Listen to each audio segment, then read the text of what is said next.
यीशु मसीह के नाम से आप सब शुभ संदेश की दर्शकों को फिर से मैं स्वागत करती हूँ। धन्यवाद करती परमेश्वर ने हम सबको एक और मौका दिया यीशु मसीह के चरणों में बैठ के कुछ समय पवित्र शास्त्र बाइबल से हम कुछ बातें सीख सके, समझ सके, अपने जीवन में अमल करके उनकी आशीषों का हम वारिस बन सके। छोटी सी प्रार्थना के साथ इस कार्यक्रम को हम शुरुआत करेंगे। धन्यवाद महान सामर्थ्य पिता, राजाओं का राजा, प्रभुओं का प्रभु, ईश्वरों का ईश्वर। आपका वचन बताता है लूक 24:31 में लिखा है, प्रभु तब उनके आंखें खुल गई और उन्होंने उसे पहचान लिया। हाँ परमेश्वर, जब दो जन इमोस की रोड की तरफ जा रहे थे, इमोस की तरफ जा रहे थे प्रभु, तब यीशु मसीह को उसने पहचाना नहीं है परमेश्वर। जब उसने रोटी तोड़ ली और देखा तो ये स्वयं यीशु मसीह उनसे बातचीत कर रहे हैं और पवित्र वचन को वो समझा रहे हैं। हमारी समझ को खोलिए प्रभु, बोलने वाले मुझको भी और देखने वाले दर्शकों को, दोनों को समझ मिले।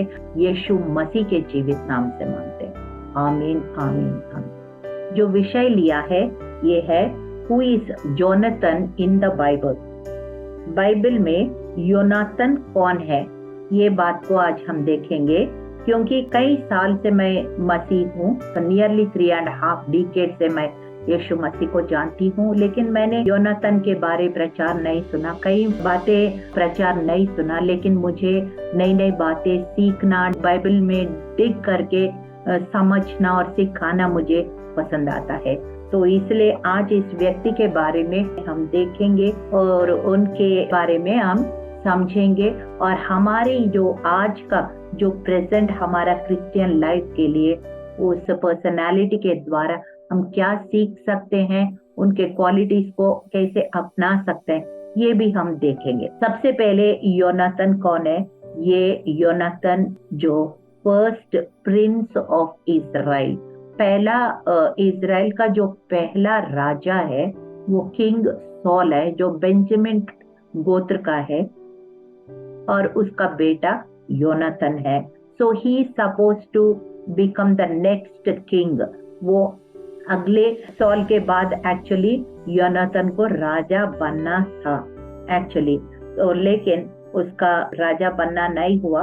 और उसका कारण क्या है? बहुत सारी बातें आज हम उनके जीवन से हम देखेंगे।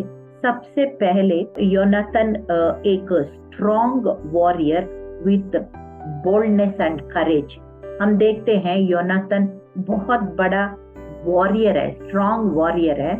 वॉरियर मतलब एक वीरता के साथ युद्ध लड़ने वाला। पुराना नियम में उनको युद्ध लड़ना भी आना चाहिए, इवन राजाओं को भी, किंग्स को भी आना चाहिए और अच्छा सा आर्मी को गाइड भी करना चाहिए। ये बहुत इम्पोर्टेंट होता था। और ये योनाथन इजरायली आर्मी का कमांडर था और उसने एक युद्ध ऐसे इतना खूबसूरत रीति से लड़ा है। सबसे पहले मैं पढ़ रही हूँ 1 सैमुएल 14:6, 7, 10। एक बार मैं पढ़ती हूँ, आप बड़े ध्यान से देखिएगा। योनाथन ने अपने हथियार ढोने वाला जवान से कहा, आओ हम उन खतना रहित लोगों की चौकी के पास जाएं। क्या जाने यहोवा हमारी सहायता करे, क्योंकि यहोवा को कुछ रोक नहीं कि चाहे बहुत लोगों के द्वारा चाहे थोड़े लोगों के द्वारा छुटकारा दे। और उनके हथियार ढोने वाले ने उससे कहा, जो कुछ तेरे मन में हो वो ही कर, उधर चल, मैं तेरी इच्छा के अनुसार तेरे संग रहूंगा। If you go on reading this chapter, अगर ये 14th चैप्टर, पहला सैमुएल 14th चैप्टर अगर पढ़ते जाएंगे, वहाँ बड़ा एक अच्छा वीरता का ये योनाथन का एक बहुत बड़ा वीरता की कहानी है, ये सच्ची कहानी है। ये फिलिस्ती लोग हमेशा इजराइल को दुश्मन हुआ करते थे, अभी भी ऐसे ही है, पालस्तीन बोलते हैं। लेकिन उस समय बहुत ज्यादा युद्ध चलते थे, इजराइल और फिलिस्तीन के बीच में बहुत सारे युद्ध चलते थे। और इसका जो पापा है, योनाथन का पापा जो है वो सॉल राजा, वो एक पेड़ के नीचे वो खड़ा है, वो आगे नहीं बढ़ रहे हैं। यहाँ पे भी देखते हैं योनातान ने एक व्यक्ति के साथ, जो अपना उनका हथियार ढोने वाला व्यक्ति एक जवान व्यक्ति था, और उनके साथ में जाके कह रहे हैं कि जाओ हम उस चौकी के पास जाते हैं, उस चौकी के पास जाते हैं, क्या पता यहोवा हमारी रक्षा करेंगे, हमारा ये युद्ध में जरूर हमें विजय देगा।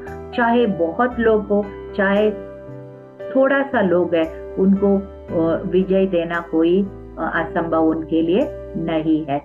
ऐसे करके योनातान वह अपना साथ वाला आदमी से कह रहे हैं। तो ये सब क्या दिखाता है? उनकी वीरता को दिखाता है, उनका करेज को दिखाता है, उनका फेथ इन यावे गॉड, परमेश्वर यहोवा के ऊपर भरोसा को भी ये दिखाता है। अगर पूरा चैप्टर पढ़ेंगे तो वहां पे वो आपको अच्छा सा समझ में आ जाएगा। वो कह रहे हैं हम अपने आप को दिखाएंगे उन लोग को। वो लोग एक चिन्ह भी उसने मांगा है, अगर वो लोग हमको देख के बोलेंगे यहाँ आ जाओ, तब इसका मतलब हमको सच में युद्ध लड़ना है और परमेश्वर हमारे साथ रहेंगे। अगर वो लोग इधर आएंगे तो हम फिर भी लड़ेंगे। ऐसे करके उसने चिन्ह मांगा, और जैसे ही उसने ये दोनों उनको ऊंचे स्तर पर खड़े होके फिलिस्तीन को दिखाई दिया, तब वो लोग बोल रहे आओ इधर हम लड़ते हैं।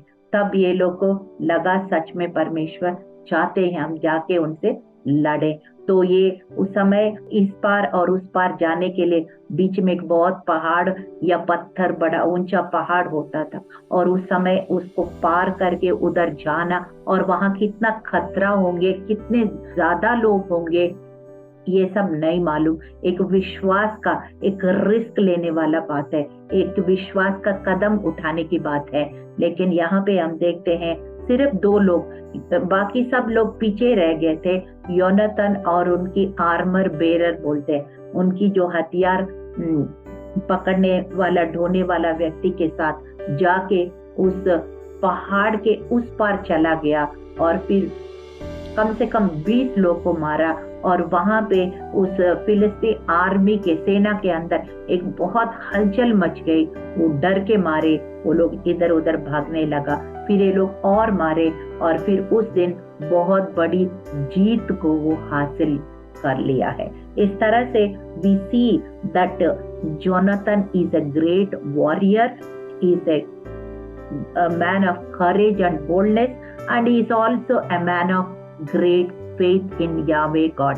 पुराना नियम में यावे परमेश्वर को मानते, तो ये बहुत सारे क्वालिटीज हमें 1 सैमुएल चैप्टर 14 में हमें दिखाई देता है। मैं पूरा चैप्टर नहीं पढ़ सकती हूँ, तभी मैंने सिर्फ 2 वचन आपको पढ़ के सुनाया है।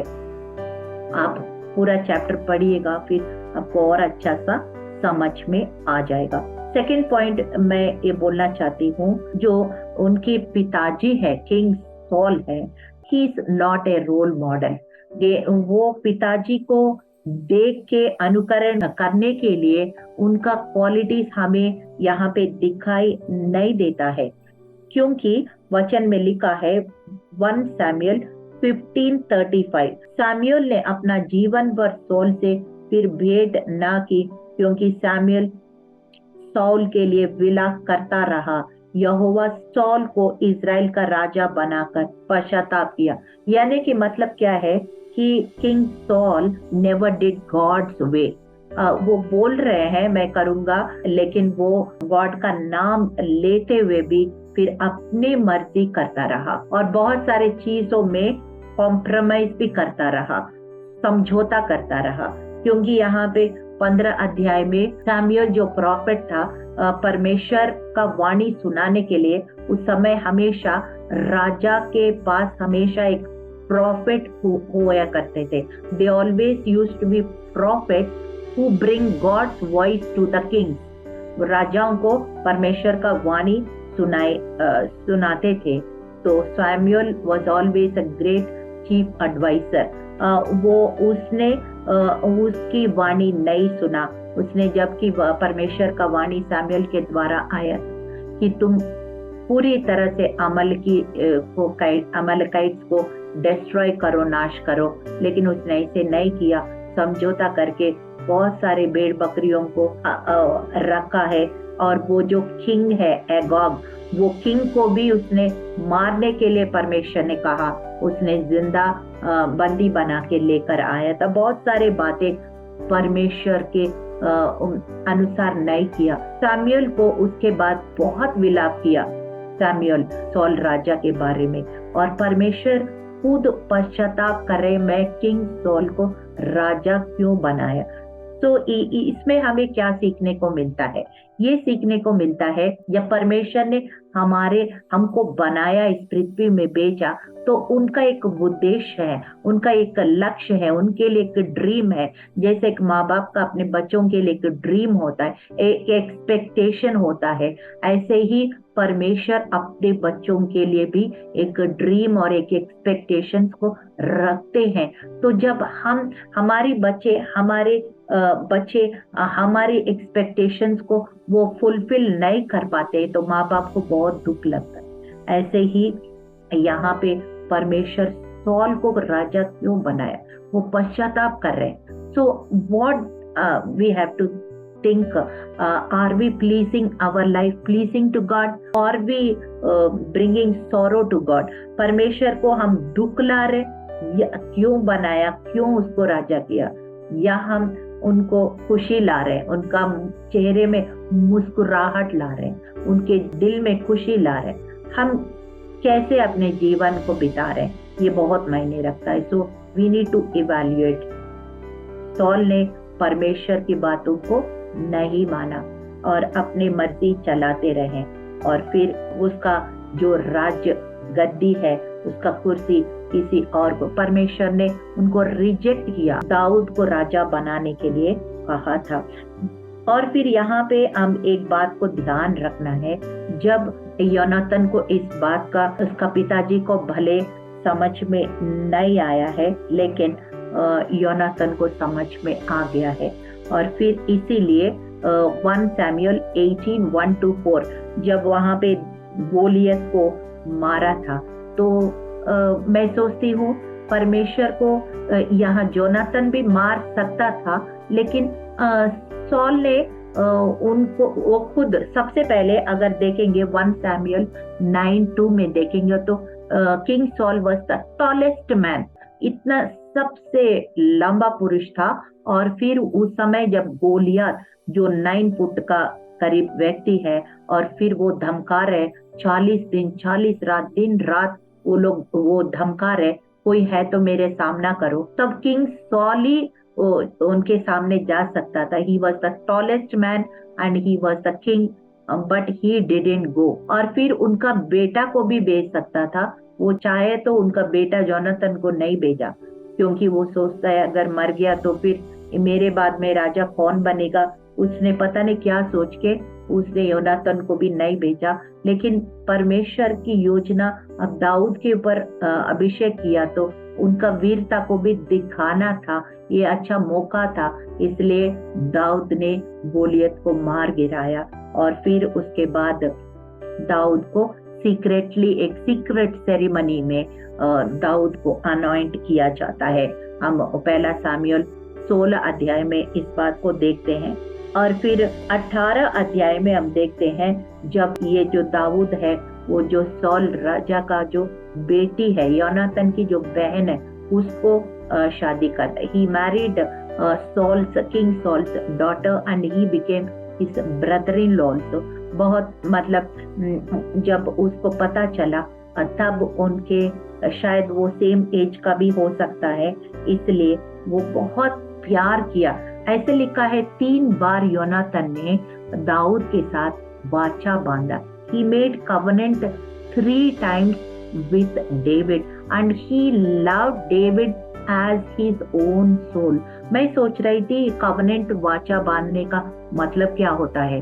मैं जब बार बार सेम स्क्रिप्चर लिखा हुआ है, Jonatan loved David like his own soul। अपने आप को जितना हम प्यार करते हैं, योनातन ने दाऊद को उतना ही दाऊद को प्यार किया है। That is why he is knitted with David with love, मतलब लॉयल्टी। इतना अच्छा सा उसके साथ वाचा बांधा है 3 बार वाचा बांधा है। मैं एक वचन पढ़ती हूँ, 1 सैमुअल 18, 1-4। जब साउल ने बातें कर चुका, तब योनातान मन दाऊद पर ऐसे लग गया कि योनातान उसे अपने प्राण के बराबर प्यार करने लगा। उस दिन से साउल ने उनको अपने पास रखा, पिता के घर को फिर लौटने नहीं दिया। तब योनातान ने दाऊद से वाचा बांधी, क्योंकि वो उसके अपने प्राण से बराबर प्यार करता था।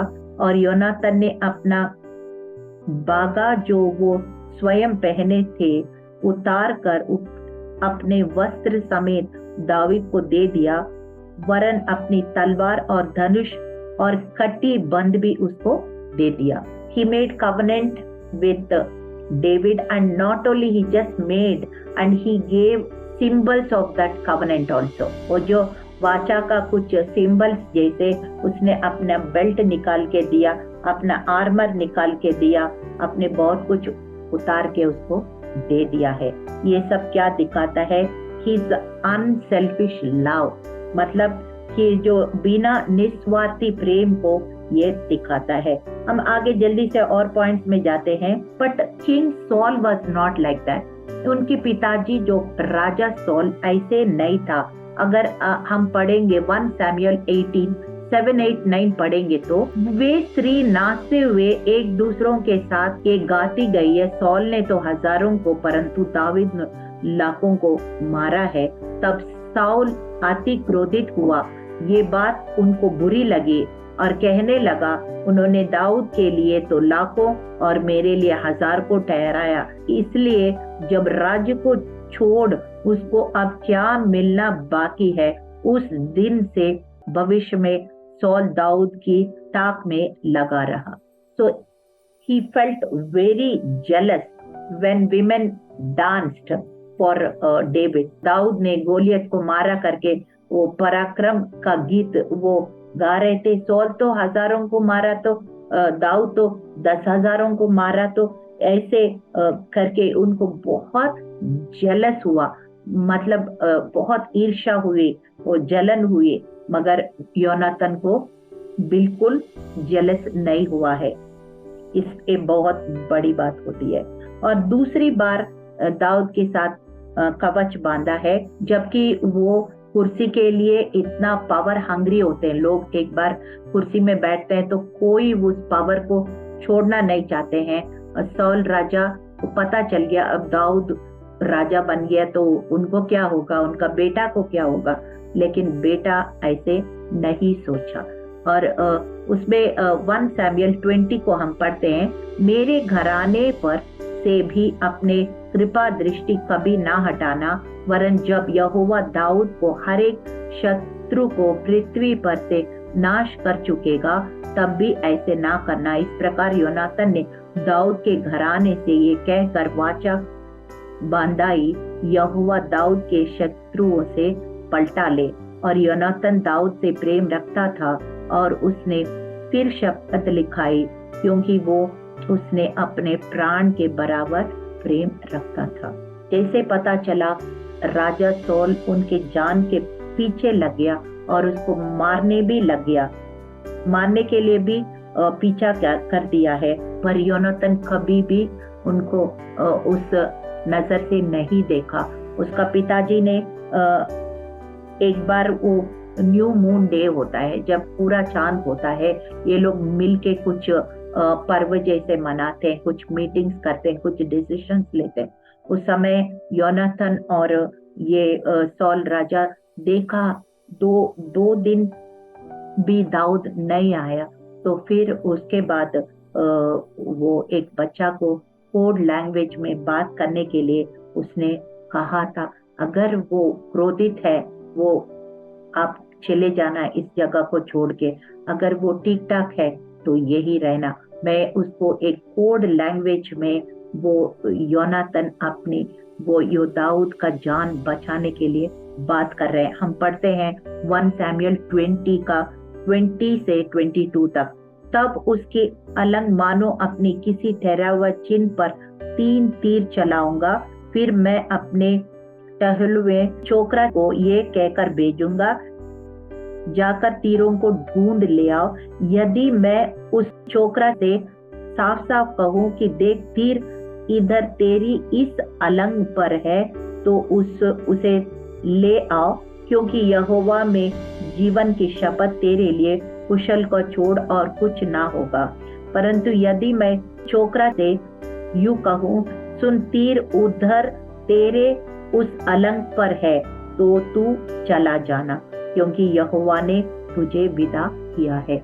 तो इस तरह 3 तीर को वहां पे फेंक के एक छोटा सा लड़का को लाने के लिए भेजेगा, और मैं ऐसे बोला तीर उस पार है तो चले जाना, और तीर इस पार है तुम यही रहना। ऐसे कोड लैंग्वेज में योनातन जो है दाऊद का जान बचाने के लिए बता रहे हैं। इस तरह से योनातन ने चुपके से बहुत अच्छी तरह से उतना खतरनाक सिचुएशन को हैंडल करते हुए हम देखते हैं कि उसने पिताजी के साथ भी अच्छा सा संबंध रखा है।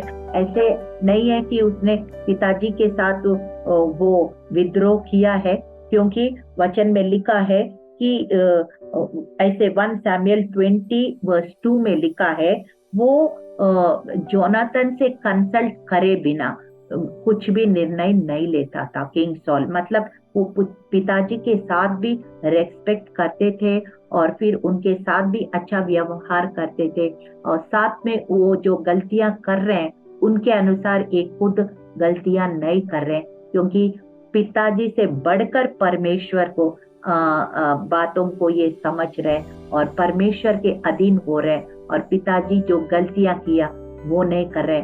और दाऊद का जो परमेश्वर ने दाऊद को राजपद दे दी, अभिषेक दे दी, इस बात को समझ के दाऊद के साथ इतना अच्छा सा संबंध रखे उसके साथ बार बार वाचा बांध रहे हैं, प्यार जता रहे हैं। हालेलुया।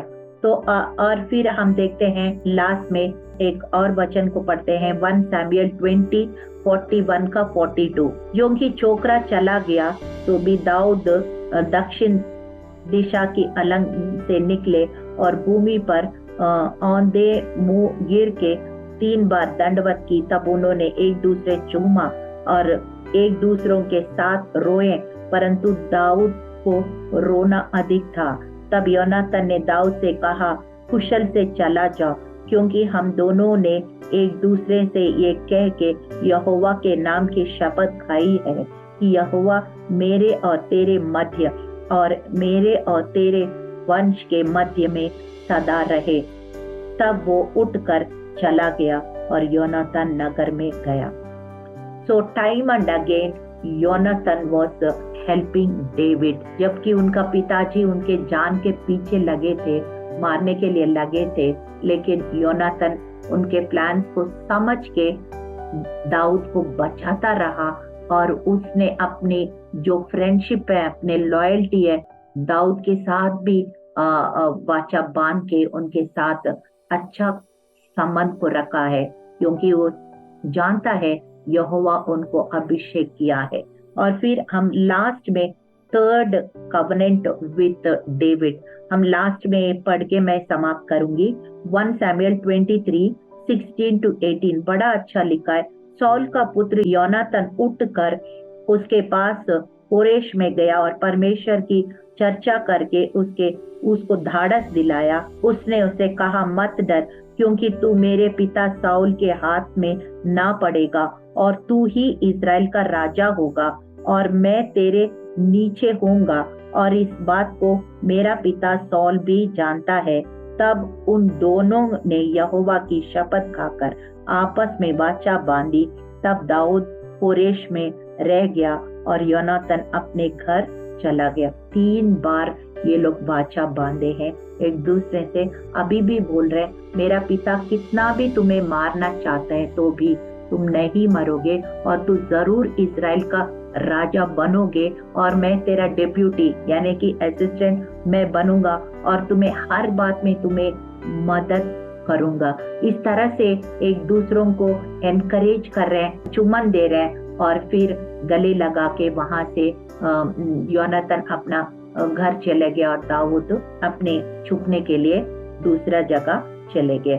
तो इस तरह से हम योनातन के जीवन को देखेंगे और फिर लास्ट में उनका जो पिताजी का जो बैड चॉइसेस है, गलत कामों के अनुसार हो सकता है वो राजा नहीं बन पाया। और फिर हम पहला सामुएल आखिरी चैप्टर्स में हम देखते हैं एक ही दिन king sol died and Jonathan also died in the same day. एक ही दिन में मरा तो दोनों है, लेकिन मैं जानती हूँ कि योनाथन का मरना कोई बैड नोट से वो नहीं गया है। जो कुछ उसने जानता है, करा है, वो परमेश्वर की इच्छा और योजना के अनुसार किया है। तो he died in a very good note, मतलब एक अच्छा सा अपने यात्रा को, चाहे वो अधूरा जीवन था, मतलब he didn't live his full life, but still he completed the task that God has given him।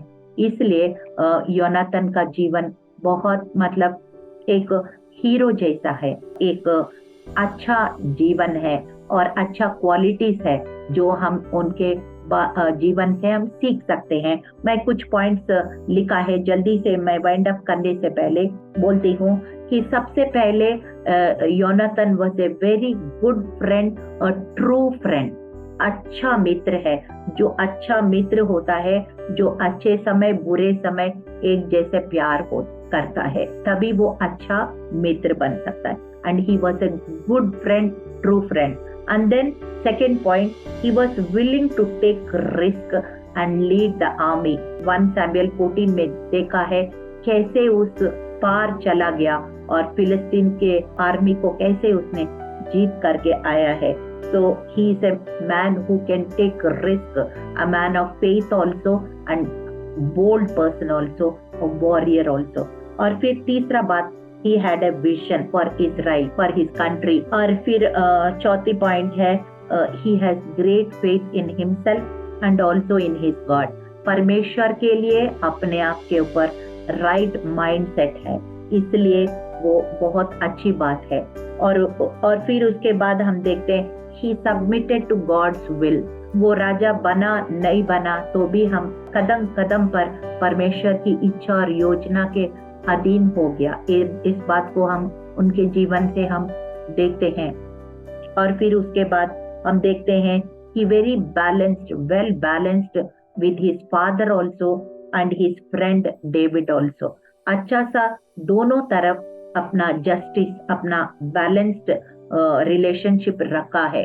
किसी के साथ भी एक गलत रिलेशनशिप नहीं रखा या रिबिलियन या विद्रोह नहीं दिखाया। और फिर लास्ट में हम देखते हैं he finished his race gracefully, unlike his insecure father who made wrong choices। उनका पिताजी भले वो राइट माइंडसेट में नहीं थे, बहुत सारी गलतियां किया, बहुत सारे गलत चुनाव भी किया है, तो भी उसको रेस्पेक्ट करते हुए उनका पिताजी का गलतियों को नहीं किया है इसने, पर ही फिनिश्ड हिज टास्क ग्रेसफुली। जितना हो सके उसने जो कुछ उनकी ओर से कर सकते थे वो सही किया है। इस बात को हम उनके जीवन से हम देखते हैं। धन्यवाद महान सामर्थी पिता, हम योनाथन के बारे में देखा है परमेश्वर किस तरह से प्रभु यीशु एक अच्छा मित्र बना, किस तरह से वो लॉयल रहा। प्रभु जो अच्छा काम किया है हम उनको नकल करना है। ये सारे बातों को हम अपने क्रिश्चियन लाइफ में प्रभु यीशु इस्तेमाल करें, प्रभु अमल करें प्रभु यीशु। हालेलुया। धन्यवाद करते, सारा आदर और महिमा आपको देते हैं। पवित्र आत्मा हमें मदद और सहायता करे, यीशु मसीह के जीवित नाम से मांगते। आमीन आमीन आमीन।